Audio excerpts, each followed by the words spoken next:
Hello, hello. Happy Tuesday. I should probably turn that light up a little bit. There we go. That's better. How's everybody doing? It is Tuesday. It's been a Monday, but hey, here we are. It's Tough Love Tuesday. And I really wanted to talk about this last week, but the whole imposter syndrome thing was just bearing down on me so hard. I thought it deserved some attention. But what brought this on was Facebook memories. I happen to look at my Facebook memories, which is not something I do very often. And there was a meme that I had posted 2 years ago, the one about bringing back stick shifts and cursive and crippling an entire generation. And I posted that 2 years ago because I thought it was hilarious. Because I can write cursive. I was taught cursive in school. I was also taught how to drive on a stick shift because my father was of the belief that you should know how to drive a stick shift in case you get into a car accident with somebody and you need to go get help and the only vehicle available is a stick shift. I mean, yes, that was quite the, reasoning, but it served me well. But it's not funny. It's not funny. Neither is that video that we were all laughing about where they showed a rotary dial phone to a bunch of, 14, 15-year-olds and then laughed at them because they had no clue how to use it. Yet we laugh at that. We laugh at that because we think it's funny that they don't know how to do these things. Well, it kind of got me thinking when I saw that meme that I posted, and I remember at the time that I thought it was hilarious. And I'm like, well, why would they know? Why would kids know how to drive a stick shift? They are not common anymore. Unless you are training to be a long haul truck driver, even school bus drivers here in Canada don't drive stick shift, And why would kids know? Why would like Gen Z and even millennials, a lot of millennials, why would they know cursive? They weren't taught how to write cursive unless their parents taught them, which I certainly never took the time to teach my son how to write cursive. I don't write cursive anymore.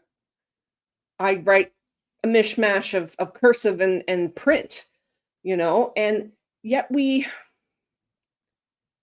think it's funny. Why do we think it's funny? Does it make us feel better about ourselves? Does it make us feel superior? Maybe that's it.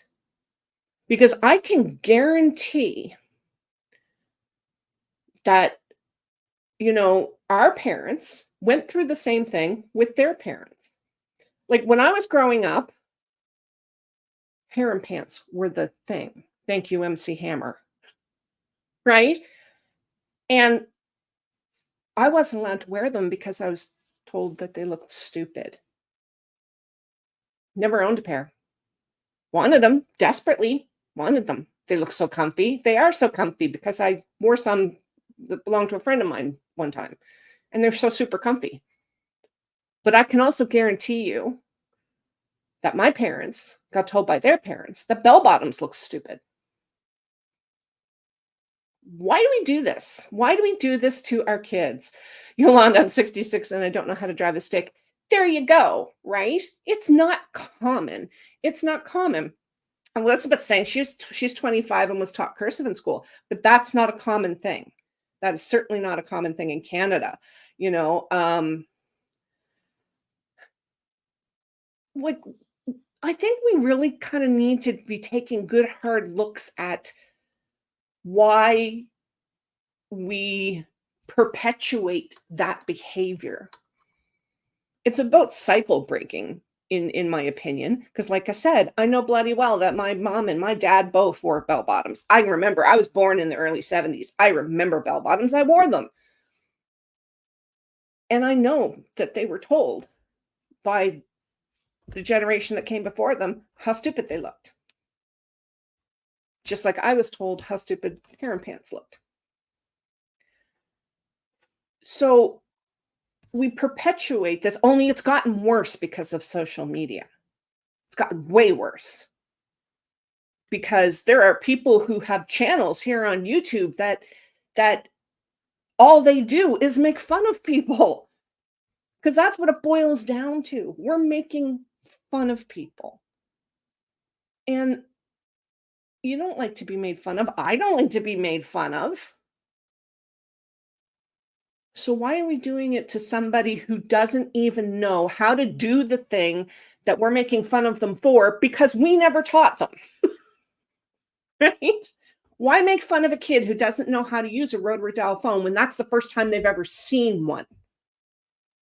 That would be like putting a kid inside of a backhoe and laughing at them because they don't know how to operate it. There's no difference. There's no difference. They haven't seen it. They've never used it. It's not a thing anymore. It hasn't been a thing since the 80s. I remember I think it was somewhere between 83 and 85, our rotary phone went and we got a push button. Man, that was awesome. It was awesome. I can remember being the popular kid on the block because I had a VCR. Kids nowadays don't know what a VHS tape is. They don't know what to do with an audio tape. Why would they? They listen to music on their phones. So I really think that we need to start checking ourselves here, gang, because I am just as guilty as anyone of thinking it's funny when a kid can't do something that I grew up doing. I'm 52 years old. A 10-year-old, a 15-year-old is not going to know what I grew up doing because they weren't there. Right? You know what? Incidentally, my parents did this right. Not make a fight out of music. That's another thing. I mean, when I was young, rap was just coming into, like, it was just becoming popular. And so was breakdancing. And we were getting told, you can't do that. First of all, it looks stupid. Second of all, it's dangerous. Let me tell you something. I have never hurt myself doing any of those moves, but I hurt myself doing the twist. So, right? Where does it end? Where does it end? The generation gap has been a thing since ancient Greece. It's unfortunate. It is unfortunate.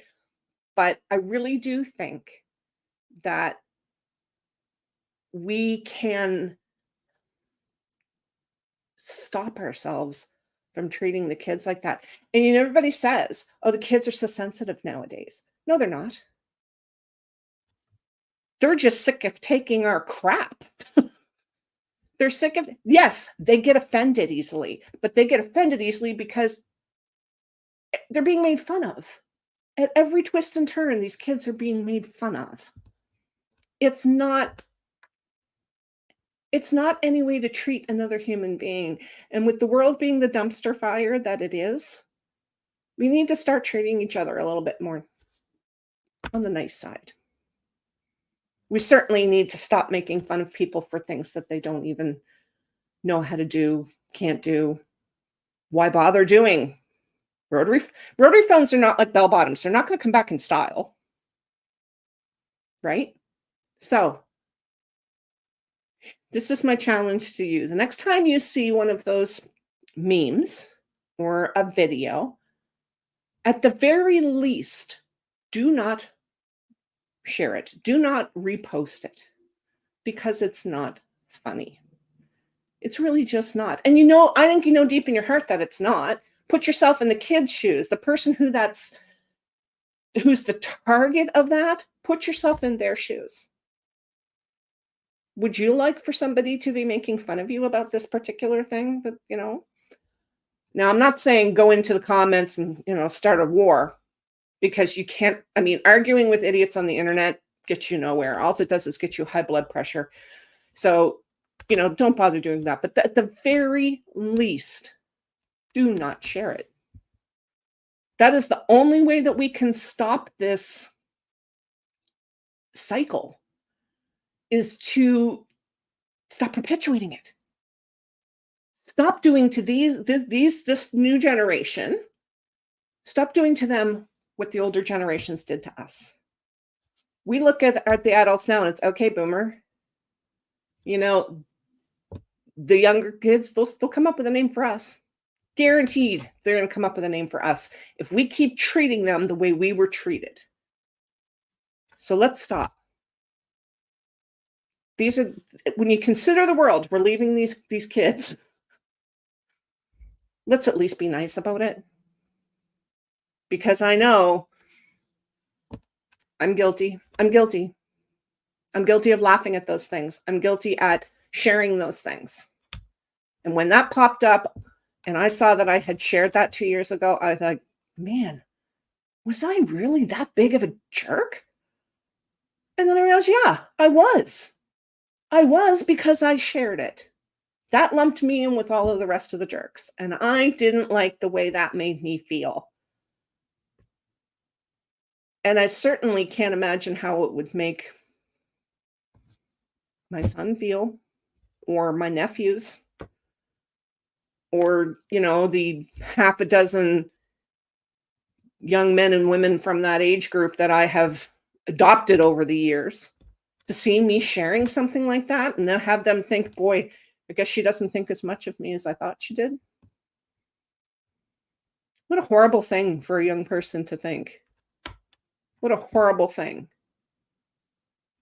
And because we're doing something that we don't see as an issue.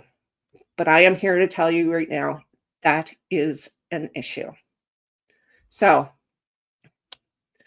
there's your challenge for the week, y'all. Stop sharing that stuff. Stop sharing it. If you have that giggle reaction, oh my God, that's so funny, stop yourself and think about why. Think about who you love that you could be hurting by having that kind of an attitude. Let's start treating the kids the way they deserve to be treated, the way we wanted to be treated as kids or as young adults. Thank you guys for being here. I love that you take this and absorb it and use it to make positive change. I really, really appreciate you guys. I will be back next week with another one because, Tough Love Tuesday. And for those of you who have been asking, I have pinned the link at the top of the chat here for the Scroll and Scribe Accelerator website with the link to the tickets for Inspire Indie. If you're interested in taking a look at that, please do so. If you have any questions, there's a contact form on there. You can toss me an email and we will chat. Listen, I love you guys to death. Thank you so much for joining me here again this week, and I will see you next Tuesday.